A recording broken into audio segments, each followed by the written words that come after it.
Friends, this is तहमू and welcome to bankers guide. और आज हम पढ़ेंगे स्टैंड अप इंडिया स्कीम। तो चलिए स्टार्ट करते हैं। स्टैंड अप इंडिया स्कीम, इस स्कीम को प्राइम मिनिस्टर नरेंद्र मोदी जी ने 5 अप्रैल 2016 को लॉन्च किया था और इसकी वैलिडिटी कब तक रखी गई है? 2025 तक इसकी वैलिडिटी रखी गई है। पर्पज़, और इस स्कीम का पर्पज़ है टू सपोर्ट SC और ST and women entrepreneurs and only for green field projects. मतलब इस स्कीम को किसके लिए लॉन्च किया गया है? SC और ST या फिर वुमेन एंटरप्रेन्योर्स के लिए। ग्रीन फील्ड प्रोजेक्ट्स मतलब जो भी नए प्रोजेक्ट्स होते हैं उन्हें बोलते हैं ग्रीन फील्ड। और एक तरह का प्रोजेक्ट होता है brown field. Brown field means जो भी पुराने या फिर एग्जिस्टिंग बिजनेस होते हैं उन्हें बोलते हैं ब्राउन फील्ड, और जो नए प्रोजेक्ट्स होते हैं उन्हें बोलते हैं ग्रीन फील्ड। तो इस स्कीम को जो भी अपना नया बिजनेस स्टार्ट करना चाहते हैं उनके लिए, जो SC और ST या फिर वुमेन होना चाहिए कंपलसरी, तो इनके लिए इस स्कीम को लॉन्च किया गया है। और वो बिजनेस जो मैन्युफैक्चरिंग सर्विसेज सेक्टर या फिर एग्री अलाइड एक्टिविटीज़ और ट्रेडिंग सेक्टर में इन्वॉल्व होते हैं उनके लिए इस स्कीम को लाया गया है।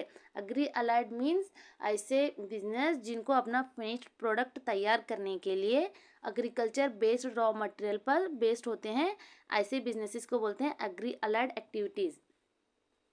एंड इसमें जो भी कंडीशंस हैं देखते हैं। Non individual should hold at least 51% of share holding and controlling stake should be held by either SC और ST और वुमेन।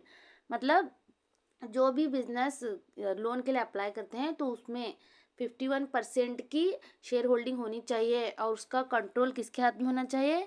या तो वो SC और ST हो या फिर women.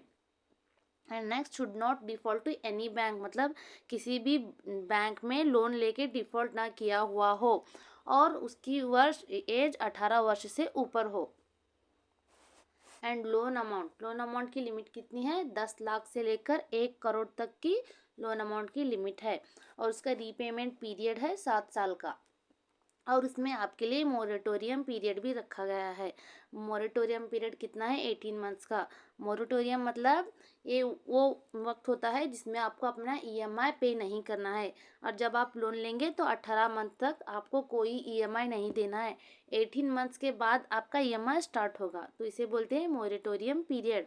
And bank has to provide loan to at least 1 SC और ST एंड 1 वुमेन। मतलब बैंक की जो भी ब्रांचेज हैं हर एक ब्रांच को कंपलसरी एक SC और ST एंड एक वुमेन एंटरप्रेन्योर को कंपलसरी लोन देना ही देना है। और उसमें मार्जिन मनी रिक्वायरमेंट कितनी है? 15% की। मतलब जो इस लोन को लेने के लिए आपको कोलैटरल मतलब कोई ज़मीन या फिर कुछ गिरवी रखना पड़ता है, तो उसकी जो भी वैल्यू होती है तो उसका 15% छोड़ के आपको लोन दिया जाता है। मतलब 85% आपको लोन दिया जाएगा। ये किस लिए? क्योंकि अगर आगे चल के आप कोई लोन रीपे करने में चूक जाते हैं, किसी वजह से नहीं दे पाते हैं, तो बैंक जो भी आप कोलैटरल बैंक के पास रखते हैं उसको बेच के आपका अपना लोन एडजस्टमेंट करता है, तो उससे बोलते हैं margin money requirement.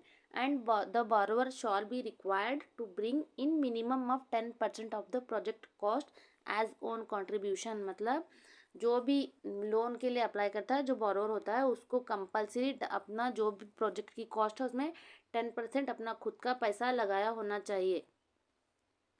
Okay, thank you friends. अगर वीडियो पसंद आया हो तो लाइक, शेयर एंड सब्सक्राइब ज़रूर करें।